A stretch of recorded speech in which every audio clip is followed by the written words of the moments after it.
सदगुरु देव की जय हो, बंदे छोड़ सदगुरुदेव। कबीर साहिब की जय हो, बंदे छोड़। सदगुरु रामपाल जी महाराज की जय हो। सत्साहिब सब भक्तों को पुण्यात्मा, आज बात करते हैं कि जो विषय बना हुआ है कि नाम क्या है, निज नाम क्या है। तो इसका अर्थ जो है वो कई भक्तों ने गलत किया है। कई भगत भरमा गए हैं, भ्रमित हो चुके हैं कि निज नाम का अर्थ है खुद का नाम। खुद का नाम ही निज नाम होता है। लेकिन अगर इसका सही अर्थ देखा जाए तो निज नाम होता है परमेश्वर का नाम, परमात्मा का नाम। क्योंकि गुरु से जो उपदेश लेना है, गुरु से जो नाम लेना है, जो शब्द लेना है, वो परमात्मा का ही निज नाम होता है। लेकिन इन अधूरे गुरुओं के पंतों ने, इन नकली संतों ने जो ज्ञान बताया है, समाज को भ्रमित करने का जो काम किया है, निज नाम के ऊपर इन लोगों ने, इनका मत है कि खुद का नाम ही, खुद का स्वरूप ही निज नाम है। अर्थात स्वरूप को ही इन लोगों ने निज नाम बना दिया है, जबकि ये बिल्कुल ही गलत है। संतों के हिसाब से और संतों के ज्ञान से अगर इसकी तुलना की जाए तो ये बिल्कुल ही गलत मत है, गलत विचार है, गलत धारणा है, इन लोगों का गलत ज्ञान है।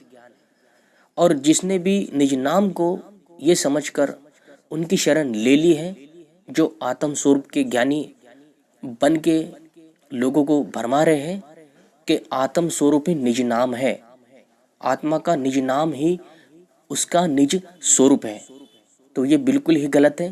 क्योंकि स्वरूप और नाम में अंतर है। स्वरूप का अर्थ है आकृति और नाम का अर्थ है नाम, अर्थात किसी भी तत्व पदार्थ का नाम या किसी भी पुरुष का नाम जो 52 अक्षरी होता है। क्योंकि बिना नाम जो है वो बिना 52 अक्षरी की कोई नाम बनता ही नहीं। तो नाम शब्द जो है वो 52 अक्षर का ही होता है। तो यहाँ पर बात आती है कि निज नाम क्या है। अब इसको आपको एक वाणी दिखाते हैं, गरीबदास महाराज जी की वाणी। ये लोग जो है, ये लोग क्या करते हैं कि शब्द को प्रूफ करने के लिए या शब्द की परिभाषा को सिद्ध करने के लिए कि हम जो आत्म स्वरूप की साधना करते हैं, आत्म स्वरूप ही शब्द है, आत्मा ही शब्द रूप है और शब्द ही गुरु है। इन लोगों ने शब्द को ही गुरु बना के रखा है, जबकि ऐसा नहीं होता है। गुरु ज्ञान देने वाला होता है, शिष्य ज्ञान लेने वाला होता है। गुरु ही परमात्मा है, शिष्य आत्मा है। इस तरीके से दोनों का नाता होता है, गुरु और शिष्य का। तो गुरु ही, सदगुरु ही वो नाम देता है और शिष्य उसको धारण करता है, गुरु से वो भेद लेता है निज नाम का, नाम शब्द का। तो गरीबदास महाराज जी की एक वाणी है, वो आपको दिखाते हैं, उससे सिद्ध हो जाता है कि निज नाम क्या है गरीबदास महाराज के अनुसार।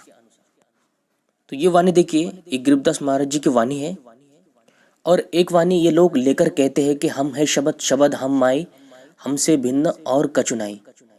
के जीव को ही, आत्मा को ही शब्द सिद्ध करने के लिए ये गरीबदास महाराज जी की एक ही वाणी का जिक्र करते हैं और वही वाणी इनका सार है।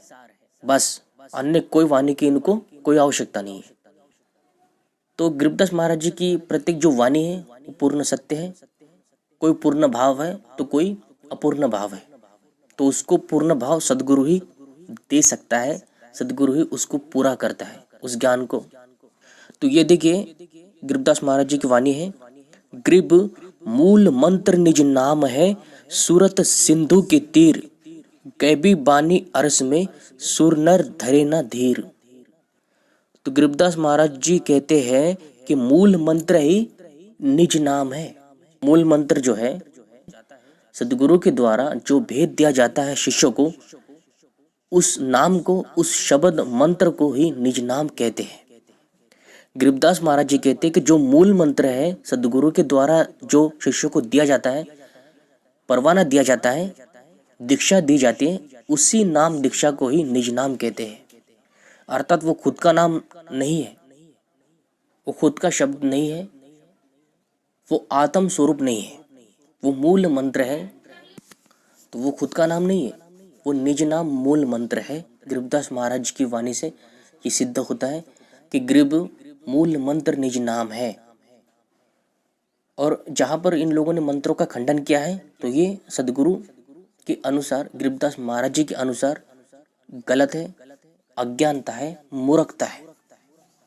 तो निज नाम आत्मा नहीं है, निज नाम आत्म स्वरूप नहीं है। निज नाम जो है वो मूल मंत्र है साधना के, जो सदगुरु के द्वारा दीक्षा में शिष्य को दिया जाता है। वही नाम को निज नाम कहते हैं, मूल मंत्र कहते हैं।